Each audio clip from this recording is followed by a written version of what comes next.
안녕하세요. 김태웅입니다. 제가 가끔 이런저런 저의 개인적인 그런 소통을 좀 드리는 이유 중에 하나가 어, 음, 뭐 이렇게 통행경찰서에서 보고서를 통해서 저 정신과 치료가 필요한 사람으로 지속적으로 정신과 치료를 해야 되는 사람으로 이렇게 보고서를 써놨어요. 사람이 서로 소통하기 위해서 상대방에 대한 기본적인 예의와 믿음이 있어야 된다고 생각합니다. 저를 보실 때 거짓말하는 사람, 정신이 이상한 사람으로 보신다면 이런 동영상을 시민들이 안 보시겠죠. 그래서 제가 뭐 잘난 척 할 게 없습니다. 저는 제 마음 가운데 시민 여러분들이 더 지혜로우시고 저보다 더 낫다고 생각합니다. 그렇지만 저도 이렇게 이상한 사람이 아니다. 이상한 사람이 아니다 이렇게. 그리고 저희 아이들도 이렇게 수고하면서 키웠다. 공익 활동도 이렇게 했다. 정상적인 삶을 살았다. 자랑스럽게 이런 인생 가운데 이런 일들도 경험해봤다. 그 정도 소통하는 것은 어떤 신뢰 가운데에서 좀 이렇게 먼저 말씀을 드려야지 좋을 것 같아서 조금 말씀드립니다. 오늘 교통사고 문제보다 제가 20대 때 감명 깊게 읽었던 책들, 뭐 책은 두껍지 않은 책인데요. 이런 책들이 제가 인생을 살아갈 때 많이 이렇게 나침반 역할을 했어요. 이런 책들. 그래서 이런 책들 제가 20대 때 읽었던 책들이에요. 80년대. 그래서 이런 책들을 통해서 이 분은 이제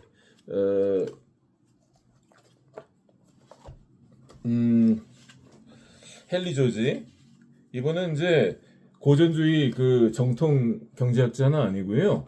그렇지만 제가 참 심중으로 많이 존경하는 분입니다. 우리처럼 평범한 시민인데 기독교인이에요. 그런데 이분이 경제 사상가고 실제로 여러 가지 일들을 경험하면서 실물을 경험하면서 경제학의 어떤 이론적인 기초를 이렇게 정립하셨던 분이에요. 참 폭이 넓고 정통 경제학자들 뭐 밀이라든지 뭐 케인즈라든지 아담 스미스, 뭐 국브로네 이런 분들이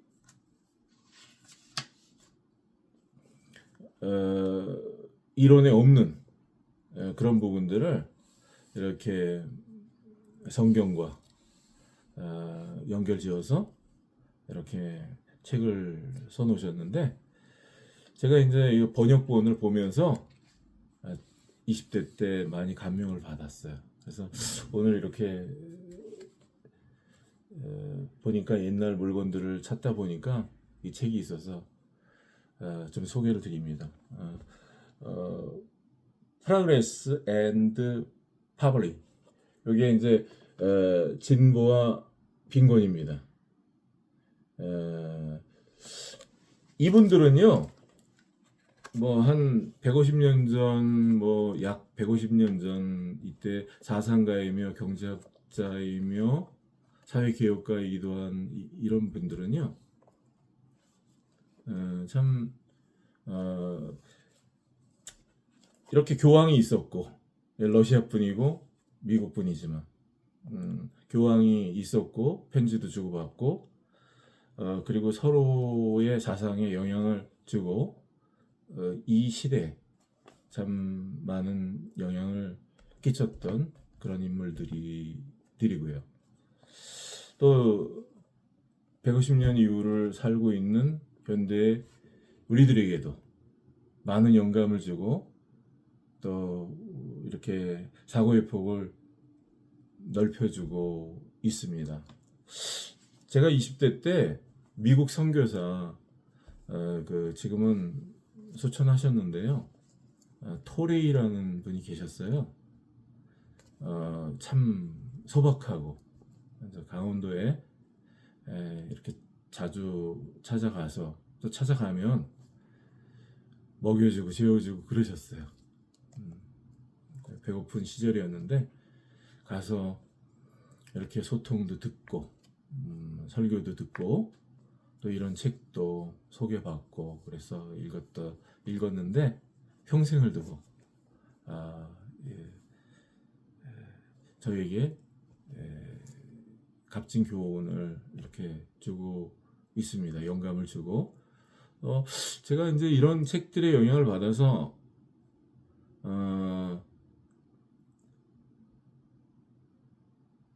그 대출을 받아서 빚을 지는 것을 싫어해요. 이분은요,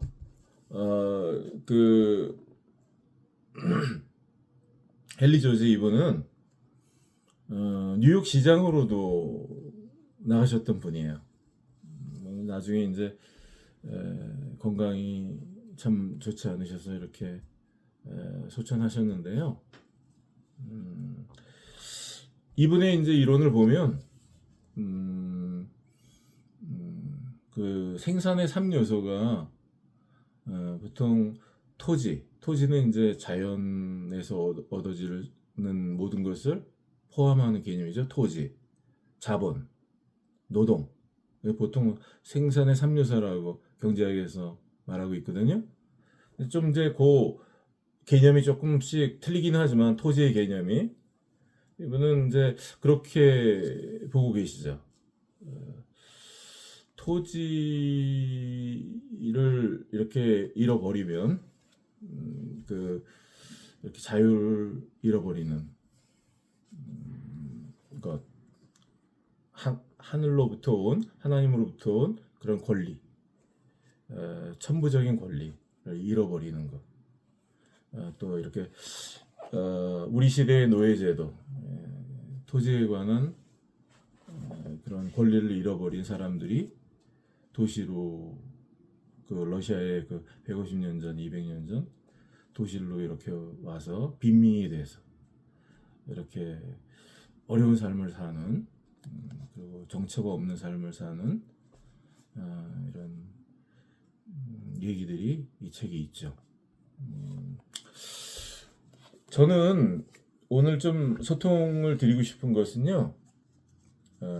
이제 지난번에 한번 이거 보여드렸는데 한국은행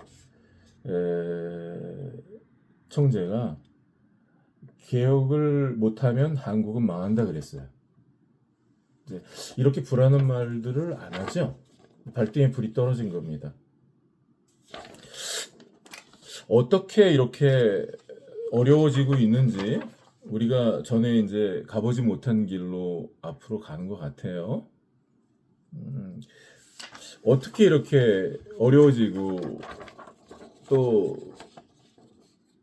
한국 사회가 이렇게 불평등이 심화됐나? 경제적인 불평등. 요거는 이제 지니 지수라고 그래서 보통 이제 소득의 불평등을 말할 때 요 지수를 사용합니다. 이건 한국의 지니 지수예요. 불평등의 지수죠. 어떤 사람은 돈을 많이 벌고 어떤 사람은 돈을 적게 벌고 그 적게 버는 것보다도 더 낮은 계층이 있습니다. 노동을 할 수 없는 계층, 갖고 있는 어떤 자산도 없는 계층, 그런 계층이 있죠. 빈곤 계층이 있죠. 그래서 제가 이제 얼마 전에 유튜브를 통해서 보면서 이렇게 캡처했어요, 사진을. 여기 보면 한국이 1994년을 기점으로 해서 불평등이 이렇게 올라가고 있어요. 불평등 정도가. 그리고 이제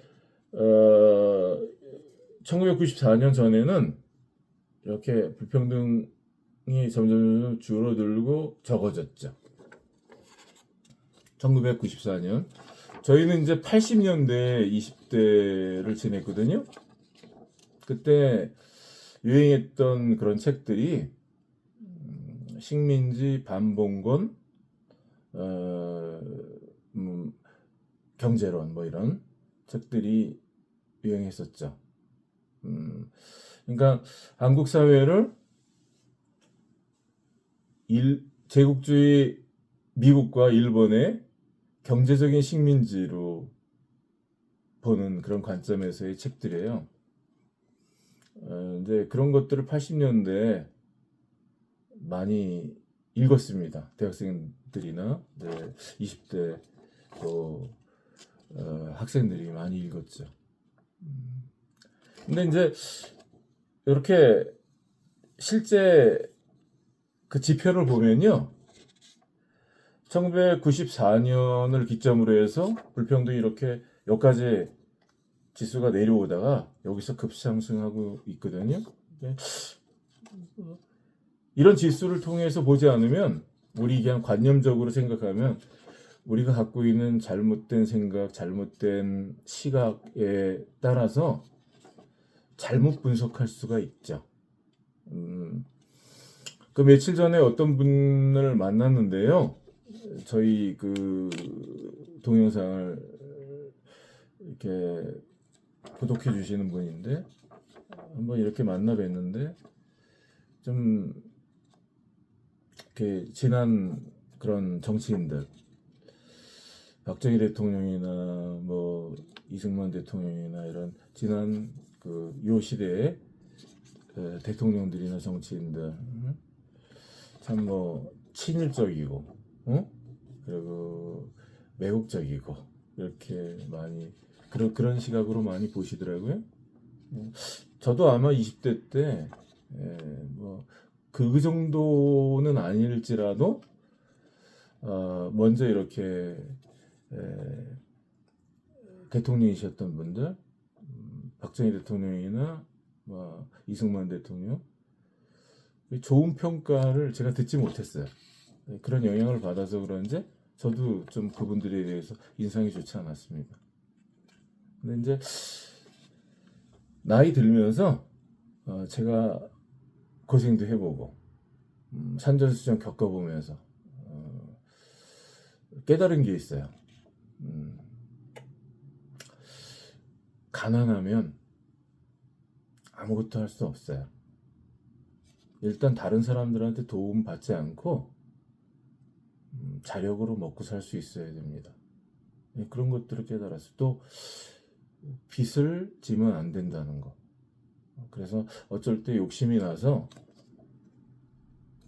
대출을 받아서 어떤 일을 해보고 싶지만 그것도 잘 조절을 해야 될 것 같아요. 위험한 일, 자기 생계에 꼭 써야 되는 그런 자금들을 그런 어떤 투자하거나 그러면 안 된다고 생각해요. 그럼 자기 생활의 기초가 망가지면 정말 낭떠러지로 떨어질 수가 있어요. 그래서 욕심을 부리지 말고, 그렇지만 어떤 기회가 있을 때 또 투자도 해야죠. 근데 자기 생활비나 그런 것들을 다 털어서 뭐 영끌이라고 그러죠? 그런 거 하면 안 됩니다. 특히 암호화폐라든지 이런 것들은 그렇게 하면 안 돼요. 혹시 여유 자금이 있어서 그것으로 좀 이렇게 투자를 하고 싶다면 말리고 싶지 않습니다.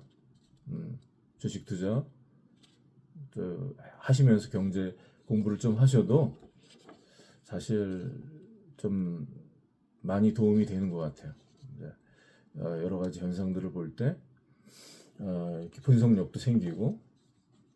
그런데 이제 요거 지니 지수를 통해서 좀 말씀드릴 것을 좀 간단하게 말씀드리고 영상을 마칠게요. 요 1994년 요 기점이 언제냐면 1992년 그때가 이제 노태우 정권 때인데 그때 한중수교를 맺었어요. 8월 달에. 그리고 노태우 정권이 한중수교 맺기 전에 몇 년 전에 노동운동이 일어나서 임금이 대폭 인상이 됐습니다. 그러니까 노동투쟁이 많았고 노조도 수천 개가 생겼어요. 한국에. 그런데 이제 한국에 많은 직종이 어떤 직종이었냐면 노동집약적인 뭐 부가가치가 그렇게 높지 않지만 많은 사람들에게 일자리를 제공할 수 있는 그런 산업들이 많았어요. 이 시대에. 대표적으로 대구의 섬유라든지 뭐 섬유를 통해서 뭐 여러 가지 옷을 만든다든지. 그래서 제가 기억하는 것도 1990년대 전후에는요. 동대문의 동평화시장이라든지 이런 데 가보면요. 새벽에 정말 사람들로 꽉 차서 걸어다닐 수가 없을 정도였어요. 러시아, 중국, 동남아, 일본 이런 데서 많이 오셔서 관광객들이 또 도매상들이 많이 와서 물건들을 계약하고 했죠. 그때 참 그런 산업들이 부가가치는 높지 않아요. 그렇지만 많은 사람들이 중간 정도 소득을 이렇게 받으면서 일을 할 수 있는 일거리를 제공하는 그런 직종이죠. 부산의 신발 산업 또 요때를 기점으로 해갖고 그런 것들이 다 사양 산업이 되고 망했죠. 노동집약적이고 부가가치가 많지 않은데 임금이 급상승돼서 그런 공장을 운영하는 그 경영주들이 중국으로 많이 이전해 갔습니다.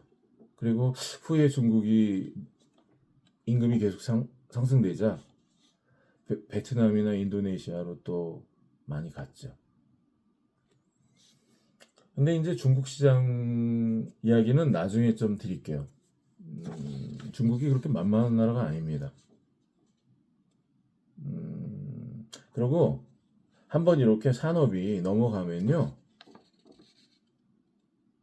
그 기술도 넘어가고 여기에 이제 한국의 그 산업 기반 자체가 다 폭삭 망가져요.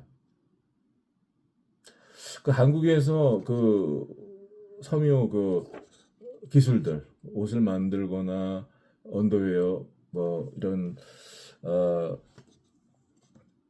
여러 가지 그 의류를 생산할 때 섬세한 바느질 같은 거 일본에서 많이 배워왔었어요. 그분들 이제 말씀을 들어보면 그런 고급 기술들을 배울 때 잘 안 가르쳐 줬다 그래요. 한 20년 걸려서 배웠다고 그러더라고요. 그런 섬세한 그런 작업들을 해보신 분들이. 우리는 20년 걸려서 배웠는데 중국에다가는 그냥 넘겨줬죠. 우리 뭐 이런 섬유산업 BYC라든지 이런 여러 공장들이 상해 뭐 소주 뭐 저쪽 훈춘 그런 데다가 공장들을 세워서 그런 것들 뭐 사람들을 고용해가지고 그냥 다 가르쳐줬죠. 그러면 또 이렇게 몇 달 배우고 또 다른 데로 가요. 뭐 계속 쓸 수도 없어요. 유동이 많아서 와서 몇 달 가르치고 가고 계속 기술을 가르쳐 주는 거죠. 좋은 일은 좋은 일인데 다른 사람들에게 유익을 주는 건 하지만 이제 우리 밥그릇이 그렇게 요 시대에 많이 넘어갔죠. 요 시대에는 상승하는 중국에 올라탄 사람들이 돈을 벌었던 시대예요. 그리고 이렇게 그 지지지수가 막 상승할 때 요 기간 동안에 제일 많이 수혜를 입었던 집단이 한국의 대기업들입니다. 요 기간 동안에 역설적으로 노동집약적이고 중간 정도 소득을 얻을 수 있는 부가가치가 그렇게 높지는 않지만 많은 사람들의 일거리를 제공하는 그런 직종들 많이 망했습니다. 그래서 지금은 평화시장 같은 데 한번 가보면요, 다 중국 물건이에요. 이 어떤 산업 기반이 망가진다는 거는 그 자연 생태계에서 그 어떤 생태계 사슬이 끊어지는 걸 의미하는 겁니다. 몇 년 전에 코로나가 있을 때 미국에 마스크가 없어서 막 수입을 하고 싶어도 수입을 할 수가 없었죠. 미국에서도. 한국 같은 경우에는 직접 생산하니까 좀 낫죠. 근데 그 원료도 중국에서 싸니까 많이 이렇게 수입을 해서 들어왔는데 마스크가 부족할 때 그 수입도 잘 안 되고 그랬었죠 그때. 근데 마스크는 간단한 건데 뭐 북한도 대륙간 탄도미사일을 만들잖아요. 그런데 입으면 편한 그런 뭐 언더웨어 그런 거, 양말, 스타킹, 고탄력 스타킹 이런 거 못 만들어요. 이렇게 입으면 편한 부들부들한 그런 네이 그런 거 못 만듭니다. 그래서 아무튼 제가 이제 말씀드리고자 하는 건 이렇게 우리 사회가 지니지수가 이렇게 상승하면서 불평등이 소득의 불평등이 아주 급격하게 생기는 것은 요 시대에는 기술을 일본으로부터 배워오고 또 뭐 이런저런 사연이 있지만 그래도 수출을 뭐 이쪽 세계에 많이 하면서 또 일본의 하청도 받아가면서 그렇게 생활 수준이 높아지면서 이렇게 불평등 지수가 낮아졌죠. 이 시대에는. 그래서 80년대 식민지 반봉건 사회론 만약에 그 이론이 맞다면 한국이 지금쯤 미국과 일본의 노예가 됐겠죠. 식민지, 노예. 근데 이 시대에는 그 지니지수가 낮아졌어요. 불평등이 점점 줄어들고 낮아졌죠. 그 정점이 1994년이죠. 요건 한중수교가 있은 그 다음 해부터 상승하기 시작한 겁니다. 많은 중소기업들, 노동 집약적인 그런 산업들이 망가지고 망했죠. 대기업은 돈을 벌었습니다. 하지만 이게 오래 가지 않아요. 대기업도 중간재를 많이 수출했는데 중국이 이제 2008년 이후에 세계 금융위기 이후에 신창타에 이제 고부가가치 산업 또 노동 집약적인 그런 산업 많은 양을 수출해야 되는 것 그런 것들을 회피하고 내수 시장을 이렇게 중요시하면서 내수 경제로 이렇게 전환을 했죠. 경제를. 우리는 타격을 받는 거죠. 중간재라든지 이런 것들을 많이 수출을 못하게 되는 겁니다. 중국에서 또 많이 생산을 하고 앞으로 더 그럴 겁니다. 반도체도. 또 선박 같은 것도 양적인 면에서 중국이랑 비교할 수 없어요. 한국은 뭐 기술은 좀 낮지만. 근데 세계 역사를 보면요. 2차 세계대전 때 독일이 패망했죠. 사실 독일의 기술은 미국보다 낫다 그래요. 그런데 이제 양을 무시할 수 없는 겁니다. 미국에서 그 생산량. 그게 이제 2차 세계대전에서 미국이 승전국가가 될 수 있었던 중요한 요소라고 합니다. 중국에 15억 인구가 있죠? 그들이 공산당의 통제를 받으면서 애국 소비를 합니다. 많은 양을 만들어야지 단가가 싸지는 거죠. 그렇게 중국에서 저가의 물건을 생산하는 겁니다. 그래서 우리는 그 가격 경쟁을 할 수가 없어요. 이 시대에는 앞마당을 내줬다면 지금 이렇게 진행되고 있는데 지금 진행되는 건 볼 때 집 안을 내주고 있는 느낌이 들어요. 이 시대에는 대기업을 위주로 이렇게 성장을 했죠. 경제 성장이.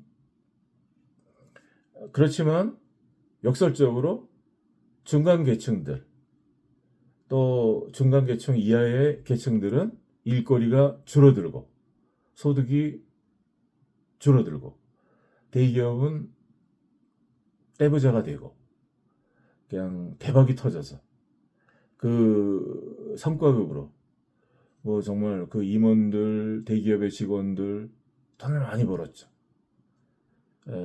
그렇지만 이렇게 불평등한 사회로 우리가 이렇게 나가고 있는 겁니다, 지금.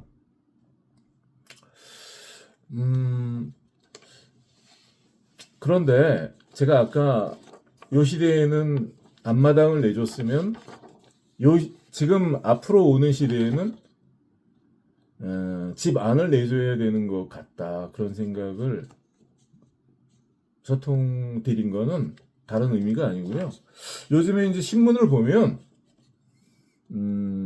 판매 지금 전자상 거래로 물건을 많이 사잖아요.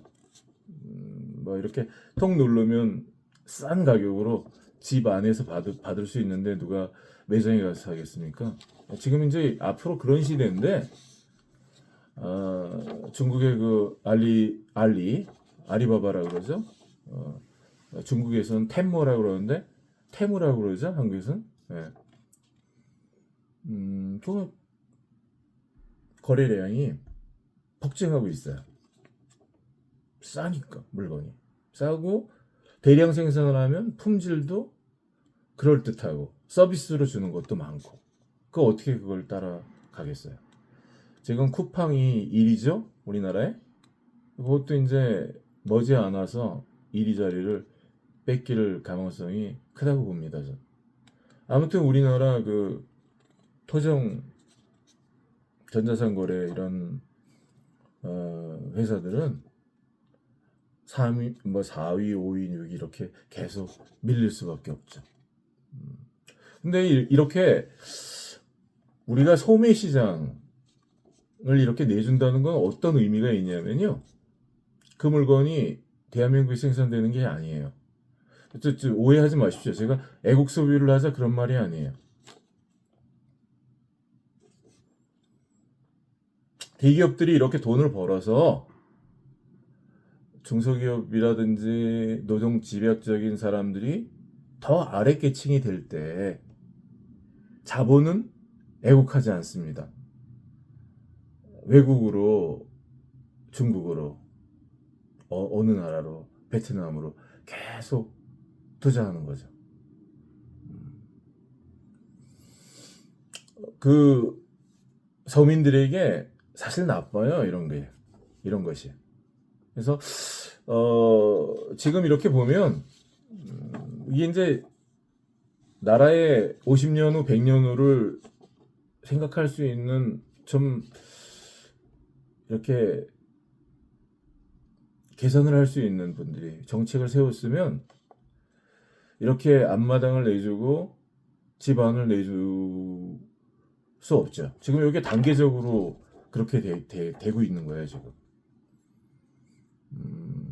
한국에는 이런 기반들이 다 무너지고 그런 일자리들이 없어지고 전에 이런 산업에 종사했던 분들이 여관업이라든지 뭐 숙박업이죠, 숙박업, 뭐 요식업 뭐 이런 데로 많이 빠져나갔죠. 그런 산업 자체가 무너졌죠.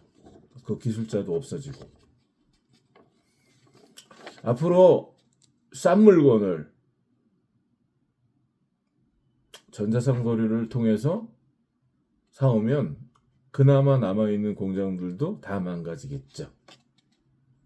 근데 우리가 앞으로 뭐 먹고 살겠어요? 반도체요? 너무 위험하지 않습니까? 산업이 그렇게 그 한 가지 품목에 뭐 20% 이상 이렇게 GDP에 이렇게 차지하고 있으면 뭐 중국은 가만히 있어요? 또 다른 나라들은 치고 올라오는 거죠. 우리가 전에 반도체 기술이 없었듯이 또 반도체를 통해서 돈을 많이 벌면 또 삼성이 모든 국민들을 먹여 살리는 건 아니죠.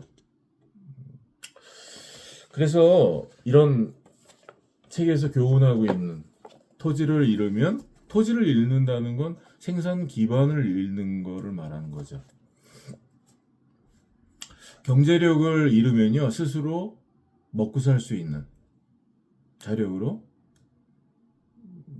뭐 내 주방도 내주고 쌀도 어디서 사오는지 모르고 또 그것도 뭐 어떻게 사야 되는지도 모르고 그냥 해주는 밥 먹어야 되고 그러면 사실은 그렇게 진행될 때에는 잘 모르지만 나중에 그것이 우리를 노예로 삼을 수 있는 것이죠. 그래서 이렇게 우리 시대의 노예제도 뭐 이러면 시대는 틀려도 교훈을 주는 것은 같은 것 같아요. 물건값이 계속 싸지 않습니다. 예, 지금은 이제 어떤 자원을 무기화하잖아요. 어떤 나라와 나라 사이가 벌어지고 나빠질 때. 근데 어떤 나라에 일방적으로 수입을 해 와야 되는 입장일 때, 그건 치명적이죠. 그래서 우리의 어떤 자유를 다른 국가나 다른 사람들에게 넘겨주는 거죠. 내 목을. 상대방이 누를 수도 있고 봐줄 수도 있고 가격을 막 천정부지로 높일 수도 있어요. 말 안 들으면. 그래서 남의 것들을 사용할 때 그래서 주의해야 되는 것 같아요. 은행 돈을 이자가 싸다고 그래서 막 끌어와서 함부로 투자해도 안 되는 것입니다. 그래서 그리고 우리가 어떻게 믿을 수 있어요? 다른 나라를 끝까지 좋은 관계를 유지할지 안 할지. 우리의 생존의 문제는 우리가 이제 그 앞마당과 집안을 내주면 안 되죠.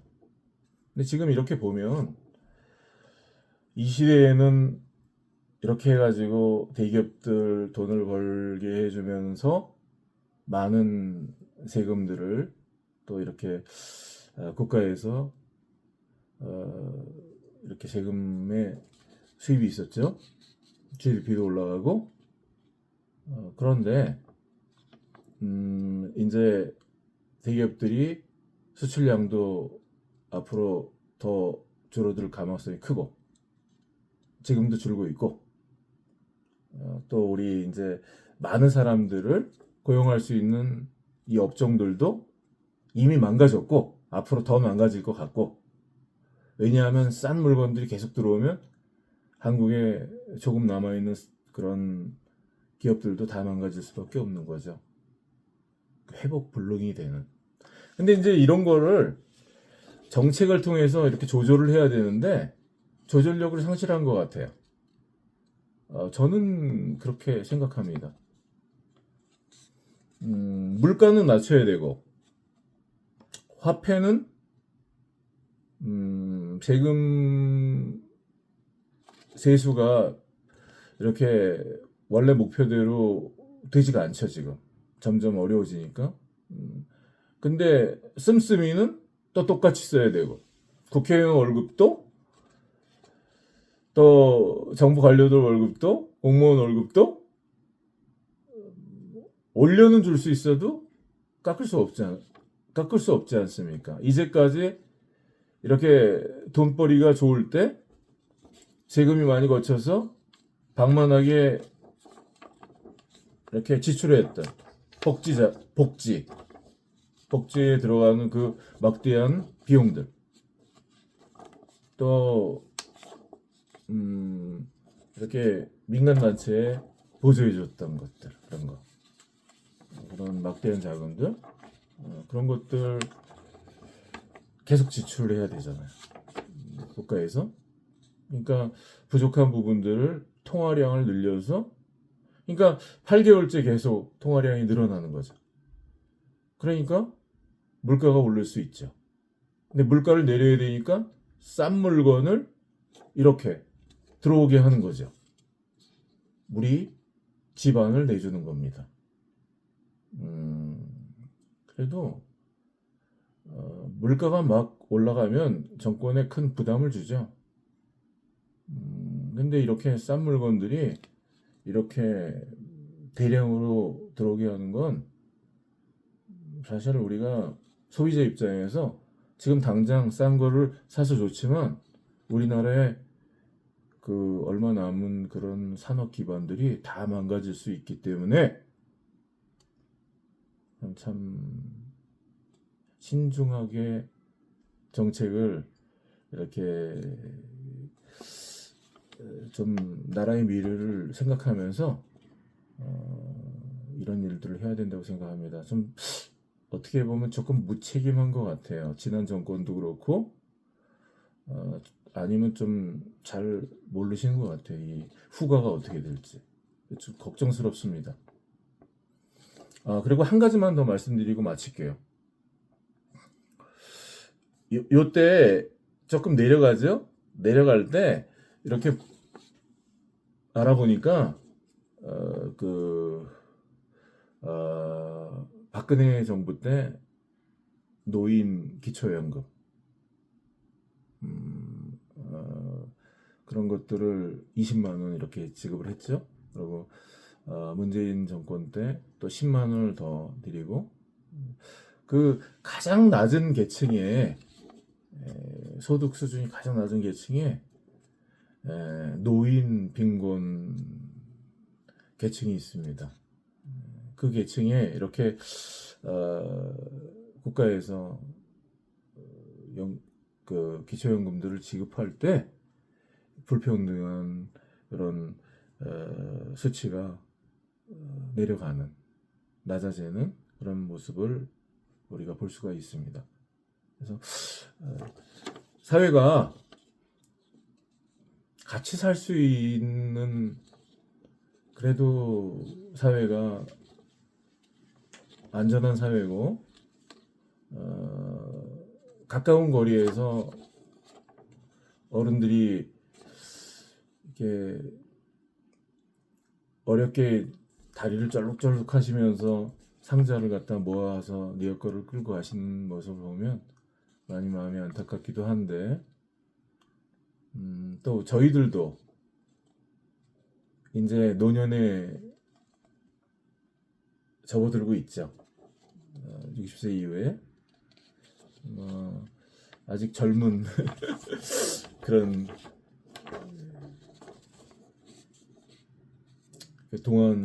동안을 갖고 있지만 나이는 이렇게 한 살 한 살 먹어가면서 교통사고 문제를 한 30초만 말씀드릴게요. 통행차수 부채도사 여러분들이 지금 무슨 짓을 했는지 아십니까? 노후자금으로 조금 갖고 있는 거, 그 보증금, 이런 엉터리 사건 사고를 만들어서 저를 정신병자를 만들어서 변호사비를 내라. 또 뭐 형사합의금을 뜯어간다. 이렇게 일도 못하게 하면서 또 통행자서는 나한테 원인을 돌리겠죠?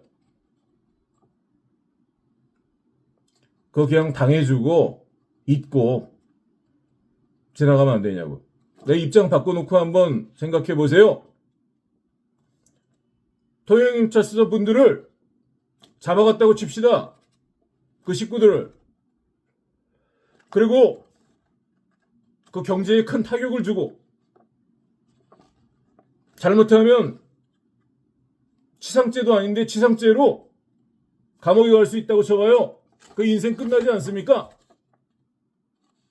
그거 그냥 참고 수갑을 채워서 아내를 데리고 가든 남편을 데리고 가든 통행찰서 처분대로 그렇게 받아주고 눈 감고 잊고 살면 되겠습니까?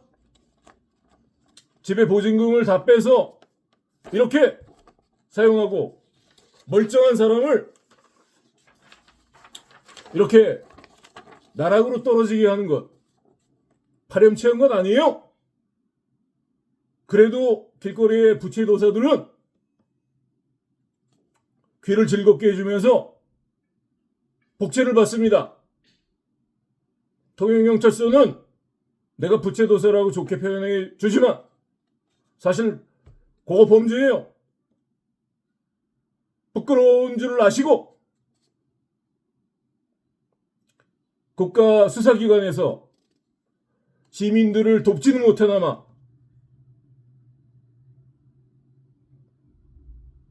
평생을 열심히 살고 이 사회를 위해서 가정을 위해서 열심히 살았던 사람들을 이렇게 경제적으로 피폐하게 만들고 908에 회부해서 통영지청에 대구 서부경찰서에 서부지청에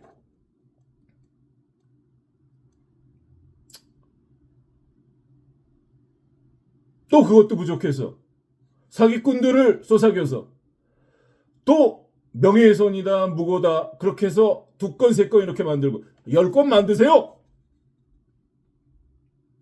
내가 지난번에 말했지만 나를 잡아놓지 못하면 국민들이 당신들을 용서하지 않을 것입니다.